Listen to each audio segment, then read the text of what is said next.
The Commission on Elections says the ballot in New Zealand that's supposedly missing the name of one candidate is likely fake news. The social media post, which has since been taken down, claims only 9 presidential candidates are on the ballot, excluding the name of Vice President Leni Robredo. The Comelec Office for Overseas Voting said the ballot was deliberately edited. Dapat kung may 1,000 botante natin na nagrereklamo na wala yung pangalan ng kandidato, ayun po na-trace at na-trace na kung sino yung pangalan ng kandidato ng taong yon na naglagay sa social media, tapos tinanggal din niya. Gagawin po ba natin yon? Why that effort?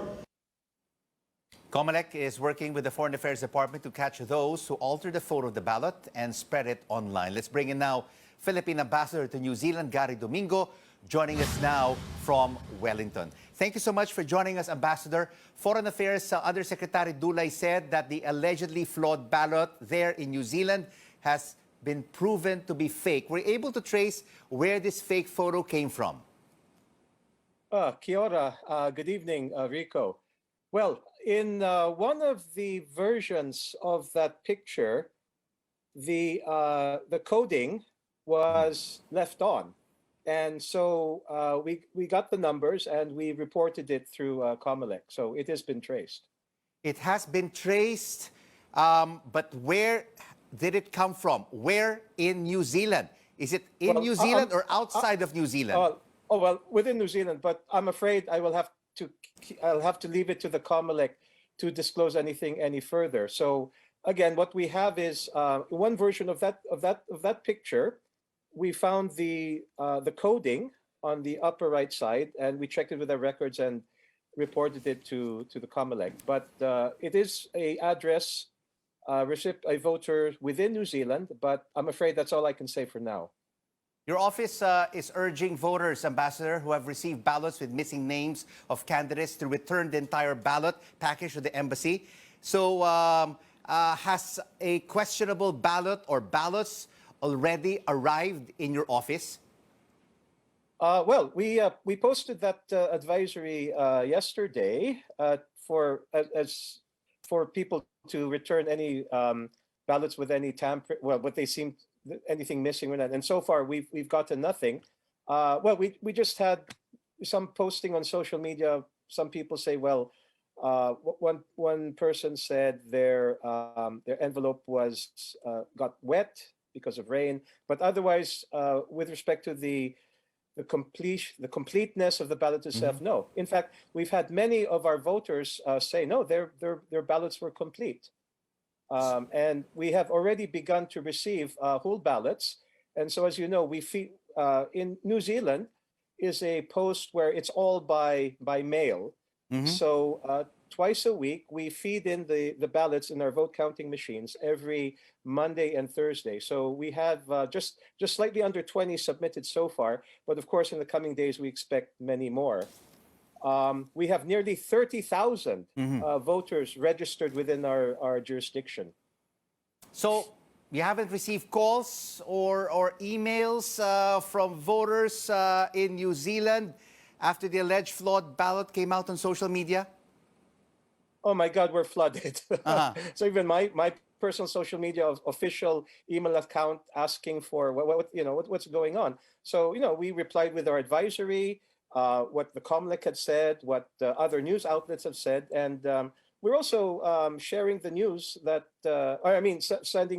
sharing the postings that many do feel that it has been photoshopped. And you've said that there are more than 30,000 of our kababayans who will be voting in New Zealand. How is the embassy, Ambassador, helping protect and uphold the credibility of this election come May 9th?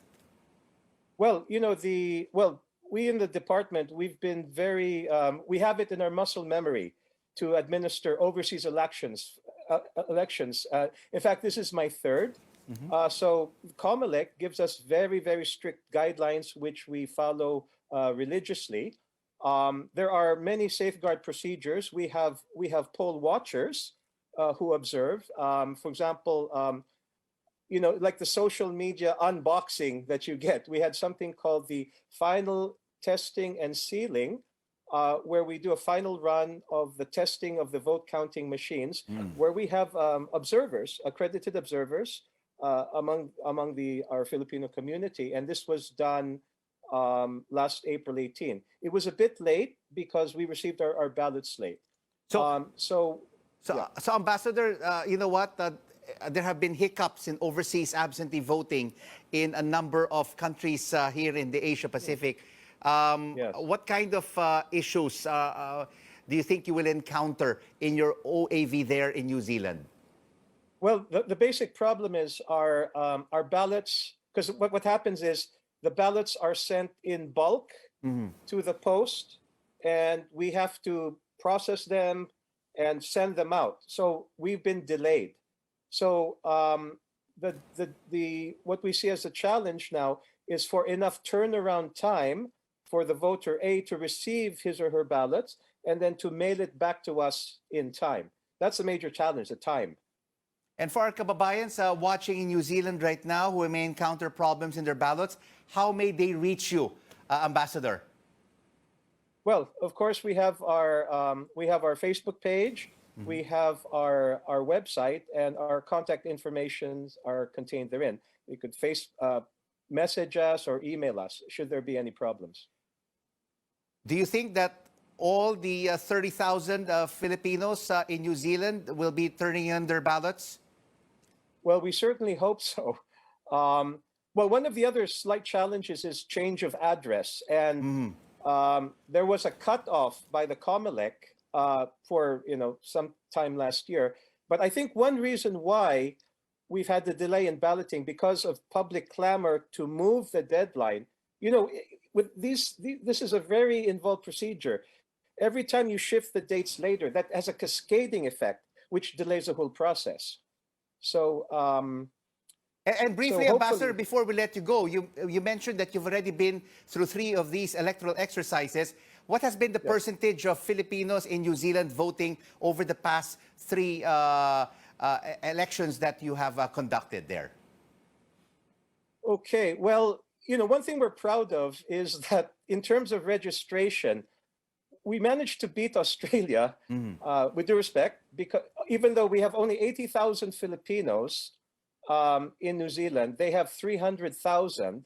For this election, we've registered 20 in our jurisdiction, which includes Pacific Island countries like Fiji, Samoa, Tonga, Cook Islands, and French Polynesia. We have 29,304. Australia registered 21,579. In the last 2016 election, in our total jurisdiction, we registered almost 20,000. Australia registered nearly 15,000. However, they beat us in terms of total actual voters. So out of our nearly 20,000, we only got about 4,400 actual voters. Okay. So, and then in Australia, they got, again, slightly higher, 4,721. Okay. So unfortunately, there's a large percentage that register but don't actually, for whatever reason, we don't get their votes. All right. We'll have to leave it there. Thank you so much for joining us from Wellington, Ambassador Gary Domingo.